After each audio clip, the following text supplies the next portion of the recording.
pag-isipan niyo po.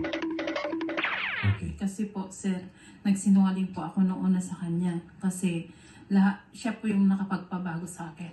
Naligawan po niya ako. Sabi ko sa kanya, sige, sabi ko sa kanya, sasagutin kita pero wag kang umasa na mamahalin kita. Kasi dadagdag lang kita sa koleksyon ko.